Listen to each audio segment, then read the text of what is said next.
World War II is often described as the defining catastrophe of modern history. Between 70 and 85 million people died. Soldiers, civilians, entire families. Nearly 3% of the world's population vanished. Cities were destroyed, societies were shattered, and the global order was permanently changed. But what if this war never happened? Not delayed, not shortened. What if the Second World War never occurred at all?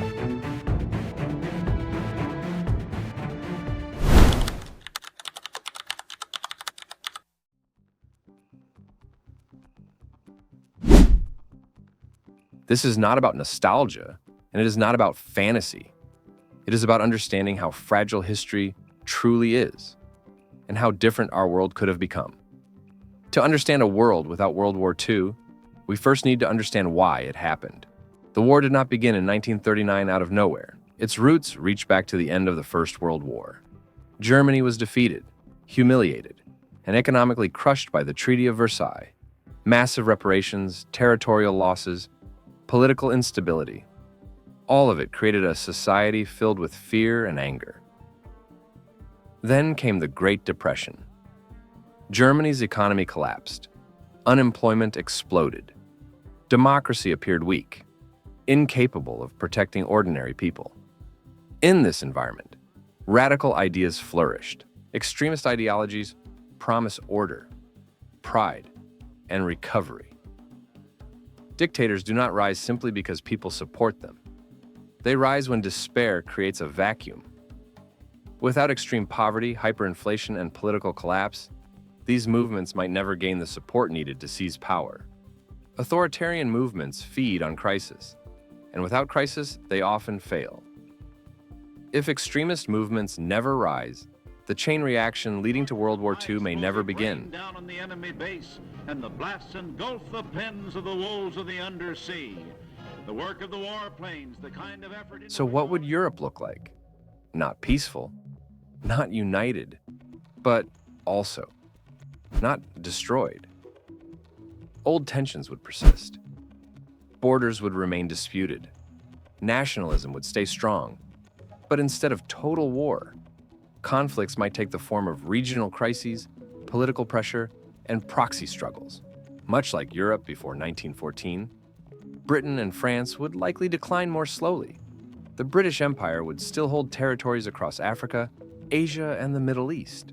France would maintain its colonies in North and West Africa, as well as Indochina. Decolonization would still come, but gradually, allowing more time for political and economic adjustment. Eastern Europe would remain a fragile patchwork of states, some authoritarian, some democratic, but largely untouched by invasion and destruction. And what about communism? Without World War II, it would spread more slowly. The Soviet Union gained enormous influence because it emerged as a victorious superpower. Without that victory, its ideological reach would be weaker. Communist movements would still exist, especially among workers and in China, but they would lack global momentum. Regional tensions could still emerge. Japan, the Soviet Union, East Asia, Siberia, but these conflicts would likely remain contained.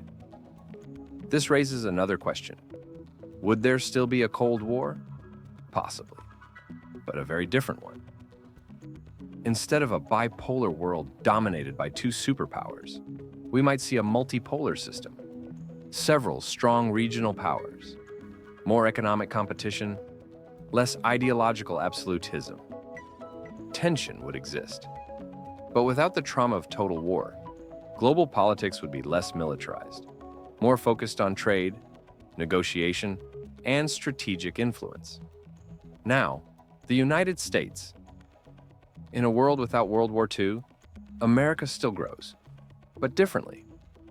Already an industrial giant, its economy was recovering from the Great Depression. Without wartime mobilization, that recovery would be slower, less explosive.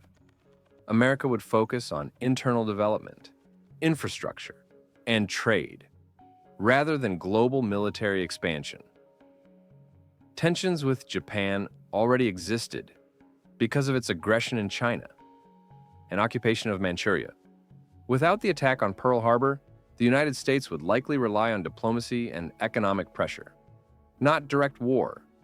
Local conflicts might continue, but they would not escalate into a global catastrophe.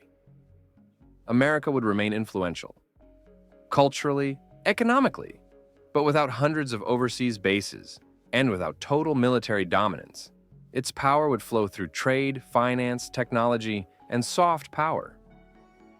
This brings us to nuclear weapons. Would they still exist? Most likely. Scientific progress does not stop. But without wartime urgency, development would be slower, more secretive, more theoretical. Hiroshima would not happen. Nagasaki would not happen. Not because humanity became wiser, but because political pressure never reached that extreme. And then there is the Holocaust. If Nazism never comes to power, 6 million Jews are not murdered, millions of Roma, disabled people, political prisoners, they all survive. Entire families, cultures, histories, spared. This alone changes everything. A world without World War II is not perfect. It is not peaceful by default. But industrialized genocide never becomes reality.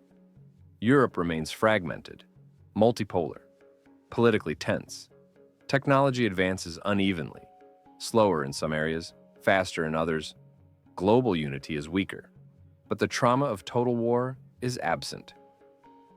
Regional powers like Germany, Britain, France, and Japan remain influential. Smaller nations navigate a complex web of alliances and unresolved tensions. Humanity exists in a world shaped by competition, negotiation, and fragile balance, not annihilation. And the final question remains: did humanity need World War II to learn its lessons? Or did we learn the wrong lessons entirely? Because even today, the systems built after that war are under pressure once again. History never repeats itself exactly, but it always rhymes.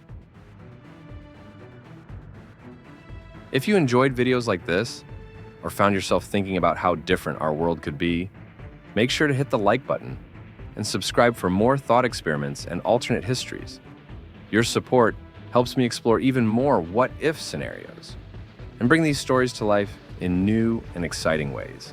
And if you want to join the conversation, leave a comment below and share your thoughts. Thanks for watching, and I'll see you in the next video.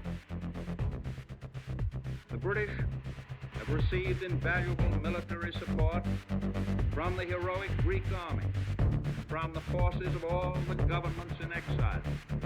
Their strength is growing.